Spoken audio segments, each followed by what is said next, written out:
สวัสดีครับสวัสดีครัสวัสดีครัขอต้อนรับทุกท่านเข้าสู่ช anel แฟนบอส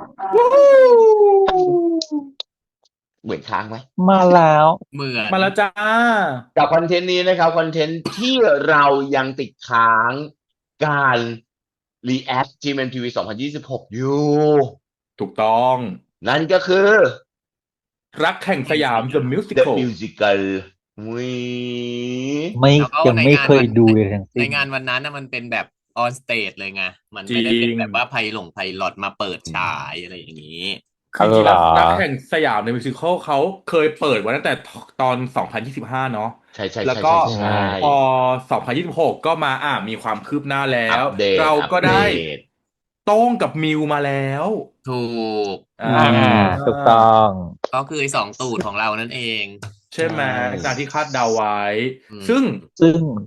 เขาก็ได้มาออนสเตจ นี้ ให้ ยั เรา งไง ดูเนาะ อ่ะ คือเขาเหมือนยก เหมือนเขายกการ จำลอง เล่นมิวสิคอล musical ย่อ มา ๆ เลย มาเลย อ๋อ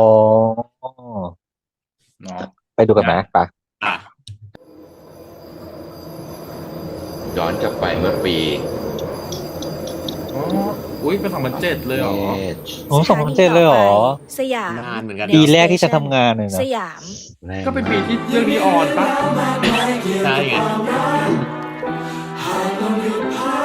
จนฟังเสียก่อนจะรู้ว่าเราไม่ได้อยู่เดียวดายยังมีผู้คนร่วมทางอีกหลากหลายอีกมากมายที่เราก็ต่างมองหาความรักมาเติมให้เต็มหัวใจ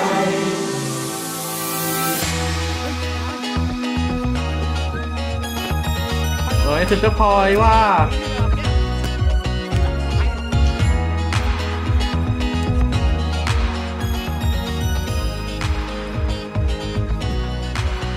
เดินมาในสยามในวันนี้เทคไม่มีวันพิเศษกับวันที่โลกไปดำเป็นหมุนเวียนไปไม่ซ้ำอาจเป็นโลกที่มีกว้างใหญ่แต่มีพื้นที่ทุกหัวใจสยามเขียนมือเอาไว้รอให้มาพบเจอก่อนที่บนที่นั้นนั้นมีไว้เท้าพวกเรามาเต้นรำ แล้ว จนทุกครั้งตรงนั้นนั่งฟังเพลงเศร้าแล้วเราก็ร้องไห้ แต่ไม่ช้าไม่นานก็ลืมแต่มียิ้มมีความรักใหม่สยามมันมีเพลงสดใสเรามาพบกัน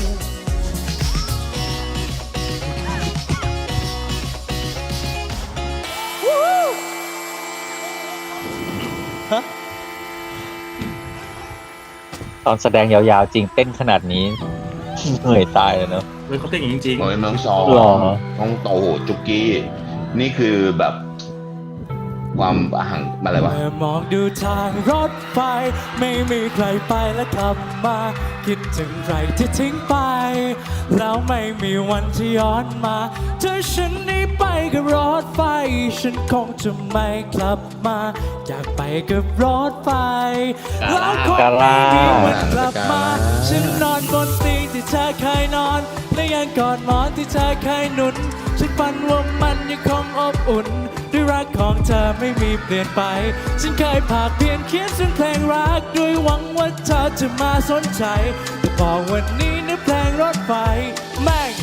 เธอไม่เคยจะจำหรือเพราะว่ารักเธอไปหรือเปล่าฉันรักเธอเกินไปหรือเปล่าหรือฉันคิดถึงไปหรือเปล่าฉันคิดถึงเธอไปหรือเปล่าฉันรักเธอไปหรือเปล่าฉันรักเธอเกินไปหรือเปล่าหรือฉันคิดถึงไปหรือเปล่า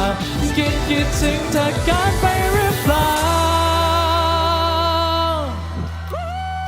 ขอบคุณครับขอบคุณครับ น่ารักมาก เก่งมากเพื่อนเจอกัน วงออกัส กลับบ้านกลับบ้านจริง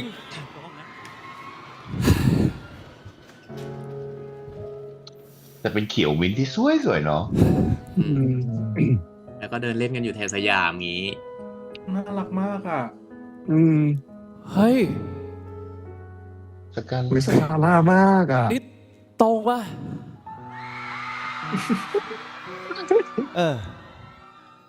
ไม่เจอกันนานเลยนะมิว เฮ้ยขนลุกขนลุกอ่ะ แล้วนี่ตรงมาทำอะไรอ่ะ อันนี้หลังจากเขาแยกกันไปแล้วใช่ไหม ใช่ใช่ใช่ จริงแล้วเราเป็นแฟนคลับวงโอกัสนะ ไม่เชื่อ เอ้า นี่ เชื่อยัง มีซีดี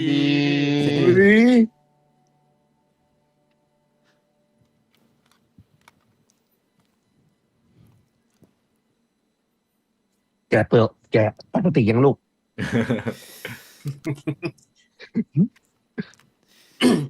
ถ้าโต้งเป็นแฟนคลับวงเราจริงอะโต้งก็ต้องร้องเพลงวงเราได้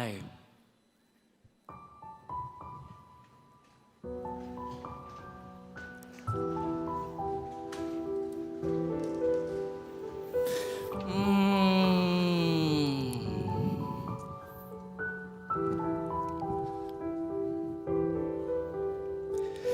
มีความจริงอยู่ในความรักตั้งมากมาย โอ้โหเพลงยุคนั้นน่ะเนาะ และที่ผ่านมาฉัน โอ้โห ใช้เวลาหาความหมาย แต่ไม่นา แต่ น ไม่นาน ก็เพิ่งรู้ เพิ่งรู้ ว่าทุกครั้งที่มีเธอใกล้ว่าจากชีวิตคือทำนองเธอก็เป็นหนึ่งคำร้อง ที่เพราะและซึ้งจับใจให้มันเป็นเพลงบนทางเดินเคียง ขนลุกอ่ะ ที่จะมีเพียงเสียงเธอ อยากดูแล้วเลยอ่ะ อยู่ด้วยกันตราบนานนานหนึ่งในที่ความบอกในกวีว่าตราบใดที่มีรักย่อมมีหวังคือทุกครั้งที่รักของเธอส่องใจ ฉันมีปลายทาง เราเดินเคียงและมีเสียงของเธอกับฉัน มีทางเดินให้เราเดินร่วมเคียงและมีเสียงของเธอกับฉัน มีทางเดินให้เราเดินเคียงและมีเสียงของเธอกับฉัน มีทางเดินให้เราเดินร่วมเคียงและมีเสียงของ BTS วิ่ง เธ บ่อย อ ดีเนอะ กับฉัน ไม่เห็นเหมือน สถานีสยามลง ไม่เห็นเหมือนของจริง เรา เลย เดินเคียงและมีเสียงของเธอกับฉัน มีทางเดินให้ มัน เรา เป็น เดิ ชั้นสูง น 3 ขวบเลยนะ ไอตูด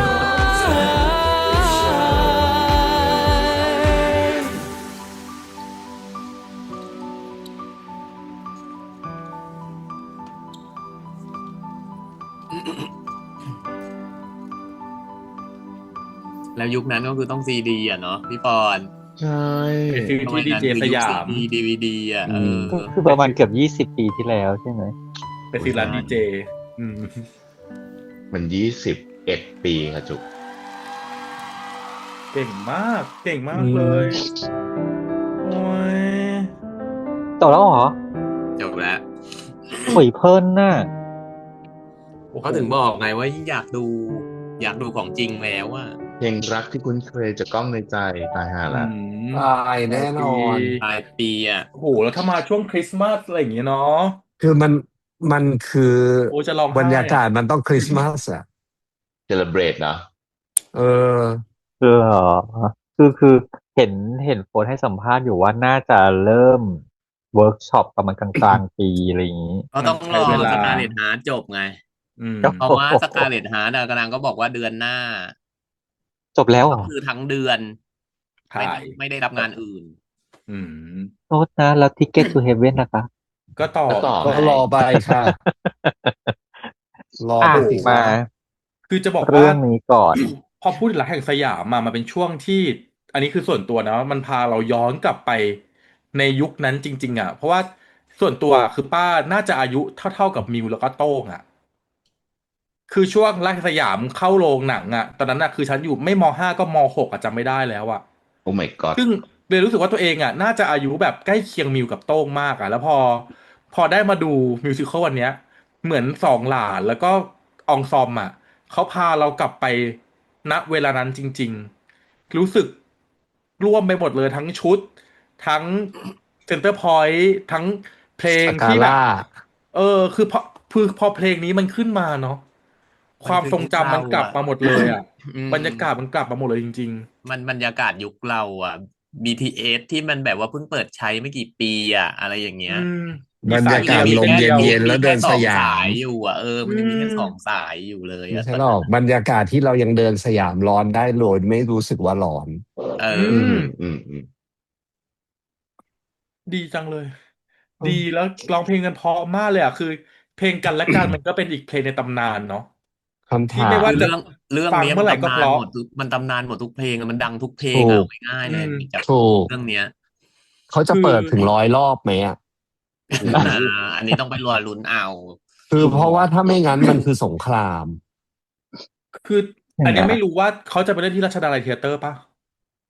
ไม่รู้ อันไม่ ก็คาด ไม่รู้ คา เล ด ย ว่านะ เนาะคือถ้าจะแบบเต็มสตรีม ถ้า แล้ว จะ ไปเล่นที่ราชดาลัยอะไรเงี้ย โอ้โห อภิมหาสงคราม ตู้ อ่ะ อันนี้ของป้าใช่ไหมตัวของ อืม ฉัน เคยได้ยิน รักแห่งสยาม ไม่เคยดู เคยได้ยินเคยฟังแค่เพลงอย่างเดียว อืม แล้วก็เป็นคนที่ไม่ได้ไปสยามเลยสมัยนั้น เป็น อืม ไม่มีอะไรความทรงจำเลยเกี่ยวกับนั้นเลย เคยไปแค่ อืม ครั้งเดียวแล้วจำไม่ได้ด้วย อืม แต่พอมาดูอันนี้ปุ๊บ อย่างที่ป้าบอก มันทำให้นึกถึงสมัยนั้น แผ่นซีดีการแต่งตัวอย่างเงี้ย นึกถึงอะไรแบบนี้ แต่ไหนยังไงไหนเล่าให้ฟังซิโต้งมิวยังไง อันนี้คือต่อจากที่ในหนังเหรอ ไม่ได้ต่อ ไม่ คื ใช่ อ มัน โต้ เป็น ง ซีน กับ จะจบ มิว แล้ว มันเป็นซีนจะจบแล้วจริงๆอะซีน อ๋อเหรอ ซีนจะจบเรื่อง คือจ เดี๋ยว ริง นะ ๆ แล้วโต้งกับมิว โต้ง รู้ คือ จักกันตั้งแต่ เจมินาย เด็ก เขารู้จักกัน โต้ง เพราะว่าอยู่ติดกันตั้งแต่เด็ก โต้งกับ แต่ ใช่โต้งคือเจมินายมิวคือโฟร์ธ อืม แล้วโต้งใครเล่นเป็นโต้งในตอนนั้น โอ้ มาริโอ มาริ ไง โอ โต้ง มา คือ แร มาริโอ อ๋อ เรื่อง Maurer แล้วมิว ก็ ก็ คือ พีช ที่ พีชี่ พีช ก็ ซึ่ง คือเรื่องมันก็คือว่า2 คนเนี้ยก็เป็นเพื่อนกันมานู่นนี่ เขาเป็นเพื่อนกันตั้งแต่เด็กเนาะเป็นเพื่อนบ้าน เป็ กัน น ตั้ เพื่ ง อน แต่ บ้า เด็ น ก กัน แล้ว เดี๋ มั ย น ว มีเหตุที่จะทำให้ตัวโต้งอ่ะ ต้อง ต้องย้าย ย้ายไป เกิดเหตุการณ์อะไรขึ้นแล้วก็ต้องย้ายไปจากตรงนั้น อืม แล้วก็ กลับมาอีกครั้งหนึ่งตอนที่พี่สาวของโต้งหายไปใช่ปะ ใช่ ใช่ ก็คือพี่พลอยเชอร์มานตอนนั้นน่ะ พี่สาวเขาหายตัวไปแล้วก็มีคนคนหนึ่งอ่ะที่เหมือนกับพี่พลอยมากๆอ่ะโผล่กลับมา มันก็จะมีแบบ คือห เรื่ น้า อง เหมื รา อ วน ใน กัน ค เล รอบ ย ครัว ใช่ ซึ่งก็จะมีคุณแม่เนาะพี่นกสินใจเล่นเป็นคุณแม่ตอนนั้นอะไรเงี้ย แล้วก็มันก็จะมีแบบ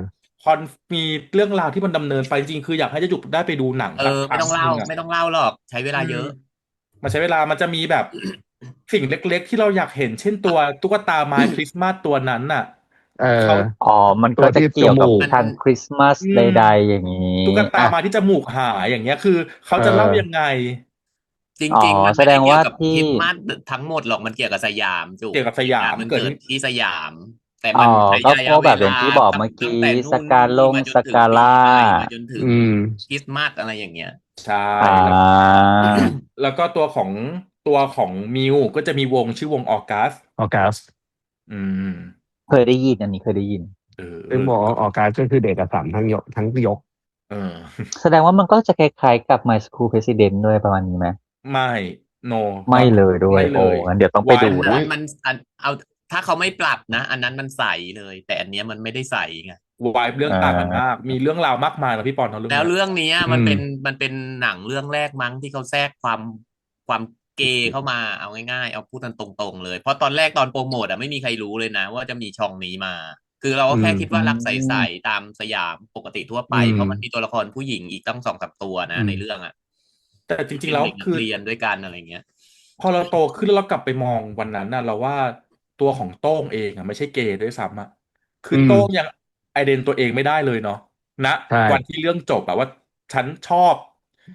มิวจริง ๆ หรือเปล่า ฉัน แต่ลุง เมื่ ว่า อก่ เขา อนมันยัง แต่ โต ลุงว่า ช้า เขาเลือกนะ เด็กเมื่อก่อน ว่า มัน เขา ยัง เลื โต อก ช้า เพราะ พี่ ว่า ว่านะ เพราะว่าแม่ถามไงจังหวะที่แม่ถามอ่ะว่า อืม ที่แม่บอกว่า โต้งจะเลือกอะ จะ ไร เลือกอะไรก็เลย รื่องของโต้ง จะ เลยแล้วนางก็เลยไปหยิบ เออ ตุ๊กตาผู้ชายมา ใช่ คืออันนั้นลุงว่านางชัดเจนนะ ก็มันมีประโยคไงถึงว่านั่นมาแต่ไม่ได้รักโต้งไม่รักนิวนะ เอ อื อ ม อืม เราไม่ได้คบกันอะไรสักอย่างเนาะไม่ได้หมายความว่าเราไม่ได้รักมิวนะ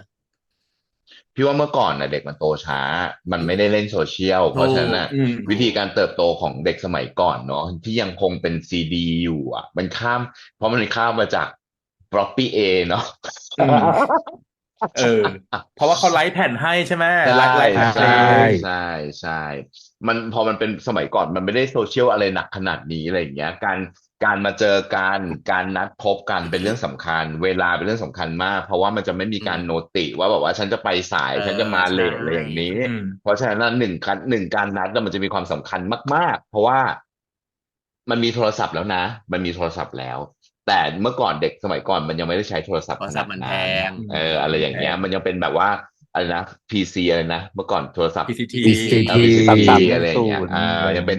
ป็นแบบว่าเพจเจอร์อยู่อะไรเงี้ยเนาะแต่ตอน 2007 เนี่ยมาแล้วมีเยอะแล้วมีโทรศัพท์ใช้เรียบร้อยแล้ว แต่ว่ามันไม่ได้มีแบบเทคโนโลยีแบบเฟ คือ ซ อย่าง ไท นี้ ม์ มัน อะไร ยัง ขนาดนี้ มันยังไม่มี texting มันยังไม่ได้แชท มันยังไม่ได้ เป็นแค่ มันยังไม่ได้ โทร ใช้ ศัพท์คือโท มัน ร ยังไม่ได้ ศัพ ใช้ ท์ โทรศัพท์ขนาดนั้นที่แบบมันเป็นแบบว่าคอมมูย่อยๆอะไรอย่างเงี้ยที่สามารถสื่ โท อ ร สาร ศัพท์ ได้ มี แบบ ไว้ ทั้ง โทร กลุ่ม อย่างเดียวอ่ะไม่ได้ไป ใช่ โทร ใช่ ส่ง อารมณ์ประมาณนั้น SMS อืม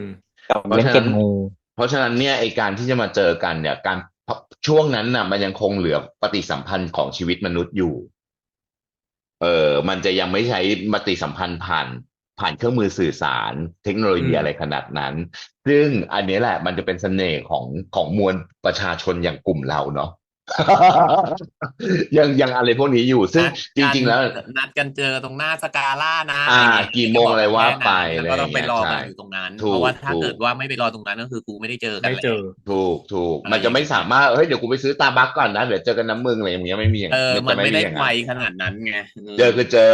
เจอก่อนอะไรเงี้ย ซึ่งอันเนี้ยพี่รู้สึกว่ามันเป็นเสน่ห์อย่างหนึ่งที่เขาน่าจะต้องสื่อสารกับเรื่องราวเหล่านี้ใน Gap of Age เนาะ อืม คือสมมุติว่าจะนำเสนอเรื่องราวเหล่านี้ให้กับคนน้องๆสมัยนี้ได้รู้ได้อย่างไรอะไรอย่างเงี้ยเพราะว่ามันมีนึกออกว่ามันมีความแตกต่างของยุคสมัยเนาะมันมีความแตกต่างของวิถีของยุคสมัยอะไรอย่างเงี้ยแต่แน่นอนคือด้วยความที่มีเจมินายกับโฟร์เป็นนักแสดงหลัก เพราะฉะนั้นเนี่ยทาร์เก็ตของเขาเนี่ยมันพอสองคนนี้มันเป็นเซนเตอร์ปุ๊บอะมันมีทั้งข้างบนก็คืออายุน้อยกว่าแล้วก็อายุเยอะกว่ามากๆเนี่ยจะมาดูเรื่องนี้แน่นอน เพราะแฟนของรักแห่งสยามเนี่ยโอ้โหตอนนั้นนี่คือแบบ number one มาก นะ number ดั one ง จริง มากเอาเป็นว่า ดัง ดังมากซีรีส์ มันเป็น ไม่ใช่ซีรีส์หนัง หนัง ดังมาก ๆ มันเป็นหนังแบบ coming of age แบบแรกๆของไทย อืม จนขนาดว่าคนดูไปตามหาอีตุ๊กตานั้นนะ ตัวตา ใช่ ตุ๊กตาจมูกแดงอ่ะ มันสร้างปรากฏการณ์หลายอย่างมากนะ หลายอย่างมากๆแล้วช่วงนั้นนะพี่จำได้ว่าพี่ทำ Saturday Night Fever เป็นละครอย่างนี้เหมือนกันละครเพลงของบอร์ดเวย์มาเล่นเมืองไทยอะไรอย่างเงี้ย เราก็คลั่งไคล้อารมณ์แบบประมาณนั้นไปอยู่แล้วนะคือแบบว่าทำอารมณ์แบบอย่างนี้มาอะไรเงี้ย แล้วมาเจอหนังแบบนี้อะไรอย่างเงี้ยมันดูรู้สึกโอ้โหมันคลาสสิกอะในความเป็น Saturday Night Fever มันจะมีความเป็นคลาสสิกแบบละครบรอดเวย์เนาะแต่พอมาเจอเรื่องนี้ปุ๊บอะเฮ้ยตอนที่ดูปุ๊บอะแม่งตำนานแน่เรื่องนี้แม่งต้องเป็นตำนานแน่อะไรอย่างเงี้ย แล้วก็จริงพอทุกคนพูดถึงแบบว่ารักแห่งสยามปุ๊บมันจะมีแบบผุดขึ้นมาในหัวสมองแน่นอนอะไรเงี้ยแล้วเนี่ยมันเป็นการรีแคปเรื่องง่ายๆหมายถึงว่าการรีแคปง่ายๆมากๆที่จะเอามาสื่อว่าฉันจะทำรักแห่งสยาม 2026 อ่ะ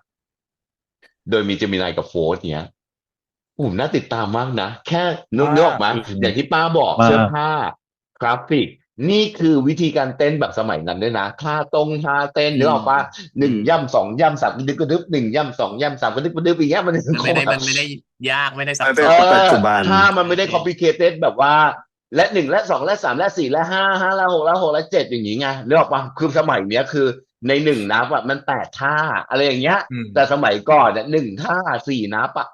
กว่าจะไปท่านี้ได้กว่าจะไปท่านี้ได้อะไรอย่างเงี้ยเข้าใจพี่นะมันยังคงเรียบง่ายกระชับแล้วรู้สึกว่ามันดูรู้สึกไม่ซับซ้อน แต่มันเอาเรื่องราวและพล็อตที่ซับซ้อนของความเป็นมนุษย์น่ะมาใส่ในหนัง แล้วมันจะมาใช้แบบศาสตร์และศิลป์ของละครเวที ซึ่งสองคนนี้โอ้โห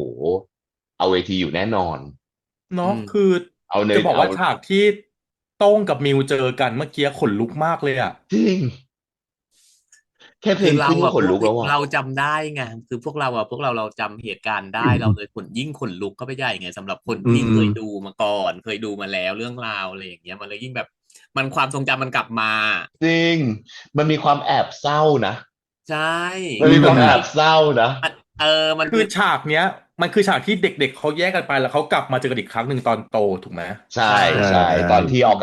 ออกวงแล้ว ออกวง ใช่ก็คือ เป็น เขาแยกกันไป มีแบร แล้ว นด์แล้ว เขาตกลงแยกกันแล้วแล้วเขากลับมาเจอกันอีกรอบหนึ่ง แล้วความ มัน สัม เป็น พันธ์มันก็จะมาเริ่มตรงนี้อีกทีหนึ่งเนาะเรื่องราว ใช่ แล้วมันก็ เป็น ทิ้ง เห เป็ ตุ นปลายเปิดไว้ไง มันเป็นเหตุการณ์หลังจากโต๊ะม้าหิน เอาเหรอ ม อันนี้เหตุการณ์นี้คือหลังโตม้าหินใช่ไหม ใช่ ก็หลังจาก ห ที่ ลั แม่ ง ไปโวยวายแล้วไงป้ามันจบ เออ แล้วไง จบไปแล้ว อันนี้มันจะใกล้ ม้า จะ หิน จบ ก็อยู่ แล้ว แถวๆกลางเรื่องแล้ว ใช่ ม้าหิน ใช่ นี่มัน อ้าว แรกๆเลย กลางๆเลย เดี๋ยวนะ คือตอนเด็กๆอ่ะเขาย้ายบ้านไปแล้วรอบหนึ่งตุ๊กตาไม้ต้นไม้ถูกโค่นตุ๊กตาไม้จมูกหายไป อืม แล้วก็ย้ายบ้านไปแล้วเขากลับมาเจอรอบหนึ่งก่อนป้าแล้วก็มาเกิดเรื่องราวความสัมพันธ์ที่ ก็ พี่พ มา ลอย เจอกันเพราะว่าเรื่องที่ป้าเล่าเมื่อกี้ไงพี่พลอยกลับมาไงก็ ใช่ เป็นคนเล่า เออ ใช่ เขากลับมา แล้วหลัง แล้ว จาก หลัง นั้น จาก ไป นั้น อี เขาก็ ก ดำเนินความสัมพันธ์ไง แล้วก็อันนี้คือการกลับมาเจอกันก่อนจบเนาะ ใช่ใช่ ใช่ ใช่ใช่ ก็คือ เป็นศิ ต ล อน ปิ เขา น แย แล้ว กอะเขายังเด็กยังเป็นเด็กตัวน้อยอะเด็กประถมอะที่เขาแยกกันรอบแรกอะ แล้วปกติแล้วเวลาที่เขาทำละครเวทีอ่ะเขามักจะทำเรื่องเหมือนเอาใหม่ทำเรื่องเนี่ยให้เหมือนกับในหนังเลยไหมหรือว่าจะทำ ไม่ แบบ เหมือน ต่อขยาย มันมี มีการตีความใหม่ ทุกจะบอกว่าไงดี เอา กา ใหม่ ร สิ โดยเฉพาะอย่างยิ่ง คำถาม นะ ของเจ๊ แล้ว จุคือแค่ว่ามันต่อจากหนังใช่ไหม มันต่อจากหนังหรือว่า เหตุการณ์ ตาม อันนี้ต้องไป หนังเลย ต้องไปเดาใจจาก หน้า คนทำถ้าอย่างนั้นน่ะ เราไม่รู้ ที่ถาม น่า คือ จะ ปกติแล้วละครเวทีอ่ะอย่างที่ฉันเคยดูแบบว่าพวกทวีภพใดๆมันก็จะเหมือน น่าเขา พี ใช้ เรียด เนื้อ มันเหมือน เดิม เหมือนเรื่องเดิม ใช้ อย่าง เขา นี้ ใช้เนื้อเรื่องเดิม น่าจะใช้เรื่อง คิดว่าเหมือนเดิ เดิ ม ม เลยคิดว่านี่ก็น่าจะ อ่า พล็อตเรื่อง ส่วนใหญ่แล้ว เดิม จะเป็น อะไรอย่างเงี้ย พล็อตเรื่องเดิม แต่ เพราะ ว่า ว่ามัน จะไม่ เป็น มีแบบต่อข ใช้ ยาย คำว่า ใช่ไหม รักแห่งสยามไง ใช้ยังใช้คำว่ารักแห่งสยามอยู่อะไรอย่างเงี้ย แล้วก็ แต่ว่า มันต้อ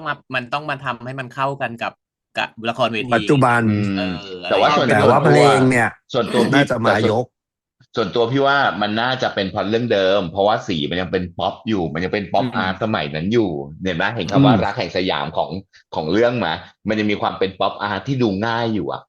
ยังดูง่ายยังไม่คอมพลิเคเต็ดเหมือนแบบงานอาร์ตสมัยนี้ที่มันจะต้องแบบหูหลายเลเยอร์ มีซ้อนมีใส่นู่นใส่นี่เข้ามาอะไรอย่างเงี้ยนึกออกปะแต่รักแห่งสยามแบบป้ายแบนเนอร์แบบเนี้ยแบบโปสเตอร์แบบเนี้ยพี่ว่ามันยังไงมันน่าจะเป็นแบบเอายุคนั้นอยู่ ยังน่าจะยังใช้ยุคนั้นอยู่เงี้ยยังเป็น2007อยู่อะไรอย่างเงี้ย แต่ว่ามันจะมาอินเทอร์เพตยังไงที่มันจะเอาประเด็น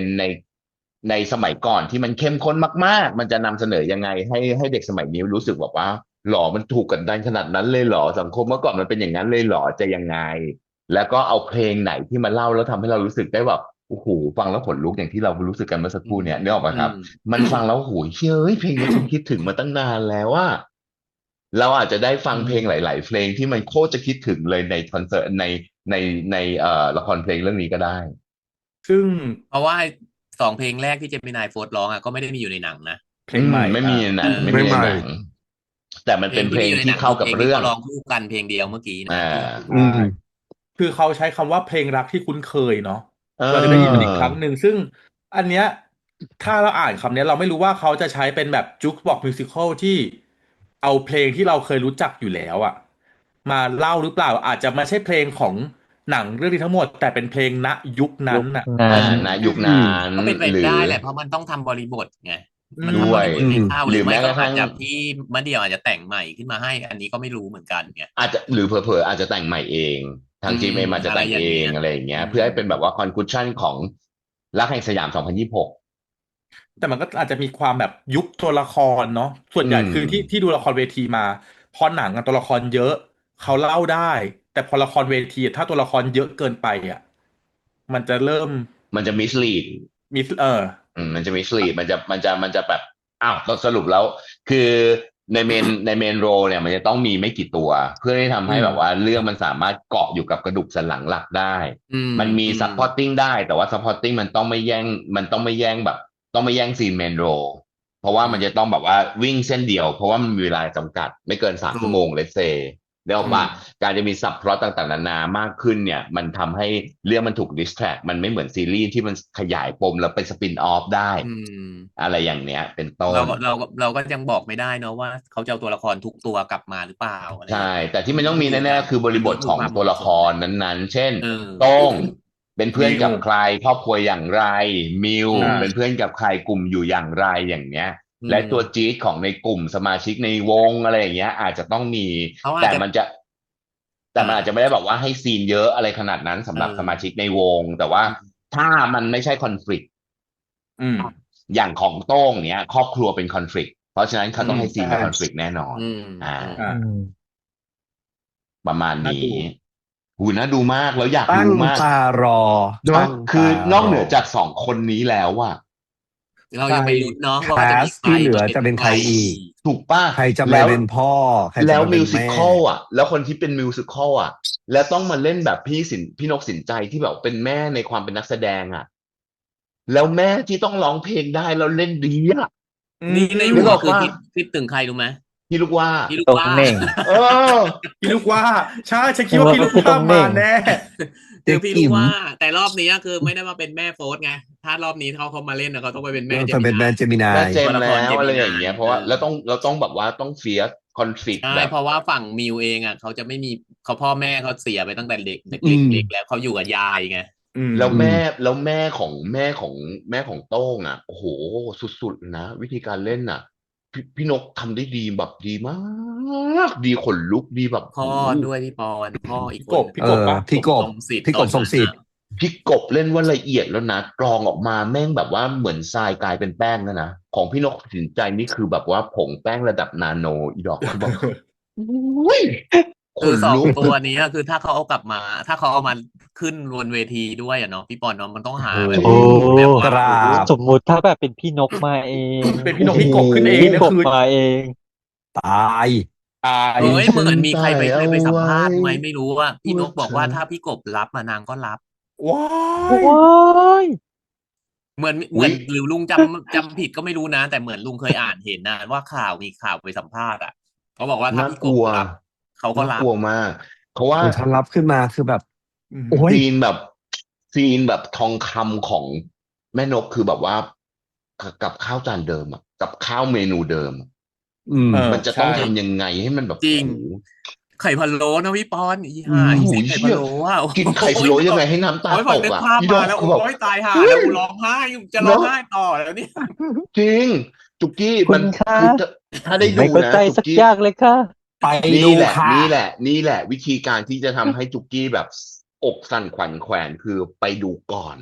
แล้วใครไปดูก่อนแล้วภาพทุกอย่างมันจะเกิดขึ้นเลยแล้วใครจะมาเป็นพี่พลอยเชอร์มานเนาะโอ้โหนี่พอนึกภาพไข่พะโล้ที่มันไขมันลอยพี่ปอนโอ้น้ำตาจะไหลอะไรจากใจคนที่เคยดูมาแล้วสำหรับแฟนช่องที่ยังไม่ได้เคยดูเหมือนดิฉันควรดูก่อนไปดูThe Musical หรือไปเปล่าๆเปลือยๆแล้วไปรับควรดู อย่างนี้นะคือ The Musical เนี่ยมันต่างจากซีรีส์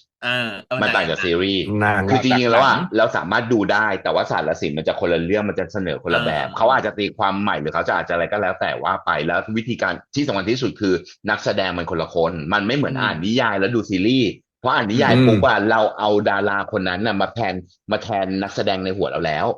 เราก็เห็นหมดเลยว่าคนนั้นจะทำอะไรแบบไหนยังไงตามนิยายถูกปะแต่พอดูภาพยนตร์มาแล้วไปดูมิวสิคอลเนี่ยมันจะให้แบบโอ้โหสารสินที่ต่างกันโดยสิ้นเชิงน้ำเงินไหนที่ได้มาจากหนังจะเป็นคนละน้ำเงินที่ได้จากละครเวทีแน่นอนแสดงว่าคำแนะนำคือควรที่จะดูก่อนไม่ดูได้แล้วแต่เลยแต่ถ้าไม่ดูฉันมั่นใจเลยว่าหลังจากดูเสร็จจะย้อนกลับไปดูโดยอัตโนมัติอยากจะสดเลย แบบ ก็ได้ สดๆใหม่เลยก็ไม่ต้องดูหนังไป จริง ก็ไปดูละคร แต่ว่า เวทีเลย ไม่ ไป มี ดู ผิ ส ด ดแล้วไปดูหนังแล้วไปดูใหม่อีกรอบหนึ่งเพราะว่า ก็ยัง ใน ได้ หนังอ่ะ มันจะมีเรื่องราวเล็กๆ ที่ใส่เอาไว้ มาก แล้วพอ มาย แล้วในละครเวทีอ่ะ มันไม่ได้มีกล้องบอกว่าต้องไปโฟกัสตรงไหนไง ถูก บางทีอ่ะ เวลาเราไปดูละครเวทีที่มาจากนิยายดังๆ เราหันไปเห็นอีพ็อปตัวเนี้ย กรี๊ด โดยที่ นะ เขาไม่ได้ใส่ไฟไปอ่ะ มันแบบมันสะใจนะเว้ย กรี๊ด มัน นะ แบบ คุณคะ อืม คุณทำในกระบัตรกดง่ายมากเลยค่ะ ดูเสร็จแล้วไปดูหนังแล้วกลับมาดูอีกที ประเด็น ก็ต้อง คืออย่างนี้ ซื้อ นะ อืม ประเด็นคืออย่างนี้นะ สงครามก็ต้องสงคราม เพราะพี่เชื่อว่ามันต้องเล่นหลายรอบ เพราะว่า ใช่ ละครเว ลูก ละค ได้ ร ร เว อบ ทีมัน แน่ ละครเวทีมัน คือ มัน The Musical เนาะ ซ้อมแล้วบล็อกกิ้งแล้วนั่นนี่นู่นแล้วอ่ะมันไม่น่าเวสไปกับเรื่องราวเหล่านี้ขั้น คือเจกถึ ต่ำ ง คือ1 ถาม อาทิ ไง ตย์ ว่า100 รอบอะถึงไหม ไม่ตะเชื่อว่า ไม่ต่ำกว่า1 เดือน แต่ไม่รู้ว่าจะมีดับเบิลแคสหรือเปล่า ถูก เออ ไม่รู้ว่า คื จะมี อเขา double มีนัก cast แสดง หรือเปล่า 2 ชุดเนาะเขามีนัก ใช่ แสดง2 ชุด ใช่ ไปสลับสับเป ใช่ ลี่ยนอัน ใช่ นี้เราไม่รู้ ซึ่งจริงๆแล้วถ้ามีดับเบิลแคสก็ดีเอาตรงๆนะ ก็ต้องดู เรา สอ จะ ง ได้ แค เห็ ส น อีก ความสามารถที่หลากหลายของน้องๆแทนถ้าสมมติว่าถ้าไม่ใช่เจมินายโพสรอบนี้จะเป็นวินนี่สตางค์สมมติ อืม อะไรอย่างเงี้ยใครก็ได้อะที่จะมาแบบอย่างเงี้ยเป็นมิวกับโต้งหรือว่าเป็นแม่อะไรอย่างเงี้ยโอ้โหแบบรับรองได้ว่าน่าติดตามทุกคนแน่ๆ และรับรองได้ว่าถ้าเป็นดับเบิลแคสเราก็จะดู2 รอบเหมือนกัน ถูก เราไม่น่าดูต่ำกว่า สอง 2 รอบ ชุด จุกี้เชื่อพี่ไหม จริง จริงๆ ๆ นะ ต่อให้เป็นแคสเดียวเราก็ไม่มีทางดูรอบเดียวแน่ จริ ถู ง ก ยังไงกันทุกคนรู้แบบนี้แล้ว เก็บเงินกันให้ดีนะคะ เก็บเงินกันให้ดีนะคะ แล้วเอาตรงๆนะ ผลงานการกำกับโดยคุณออฟนพนัชเนี่ยนะนพนภาหรือในบางที ที่เราเรียกกันเนี่ย AKA นพนภาเนี่ยนะเขาแตะละคร The Musical เป็นครั้งแรกนะ อืม ๆ ลูกสดเนาะ โอ้โห ความแบบนึกออกไหม The first time อย่างเงี้ยคือแบบครั้งแรกเนี่ยนางจะต้องแบบทุ่มเทพลังกายและพลังใจขนาดไหน หลังจากที่ ใช่ ทำ Ticket to Heaven อืม คุณคะ คุณ ไม่ นน ต่าง ภาเท็กมาค่ะ กดดัน ว่า แล้วนะคะ กดดันแล้วนะคะ พี่ปอนจะไปพูดว่าหลังจากทำ Ticket to Heaven ก็ไม่ได้ เพราะ Ticket to Heaven ไม่รู้ได้ถ่ายหรือ จะ ยัง ทำเมื่อไหร่ คุณออฟมาอีกแล้วค่ะ กดดันอีกแล้วนะคะ กดดัน พี่ อี ป ก อน แล้ว อย่า นะ เพิ่ คะ งพูดค่ะ ทำเหมือนเรารู้มาทำเหมื ไม่ อน ใช่ เรารู้มา คือ แต่เรา คือสิ่งที่บอกมาทั้งหมด อ่า สิ่งที่บอกมาทั้งหมดคือ มึงคะ เริ่มไม่ใช่คุณคะแล้วนะมึงคะ อย่ายุ่งกูเยอะค่ะ กูทำไม่ทัน เอา โอ ตร เค งๆ งั้ นะ นไปกันเถอะทุกคนวันนี้ มัน ยา เป็น ว มันเป็นผลงานที่ควรค่ากับการรอคอยจริง ๆ ครับ แล้วเชื่อว่าน่าจะให้คุณค่าอะไรกับทุกๆคนได้หลังจากดูรักแห่งสยาม The Musical 2026 แน่นอนนะจ๊ะเอาละครับวันนี้แฟนบอยขอบคุณทุกคนมากๆจริง ๆ ที่แบบว่า เออเรา react 7 นาที แต่พูดยิ่งกว่างงเหมือนกันว่าทำไมต้องพูดยาวขนาดนี้ ยาวเท่ารีแคปแล้วค่ะ สมควรกับเวลาแล้วล่ะ แล้วเราไปเจอกันกับคลิปหน้าว่าเราทำคอนเทนต์อะไรมาบ้างนะครับ แต่ว่าสำหรับคลิปนี้ไปก่อนนะจ๊ะ สวัสดีครับ สวัสดีครับ สวัสดีครับ บาย จบไม่ลง บาย ขยุ้ยพยายามสุดฤทธิ์มันดีอ่ะ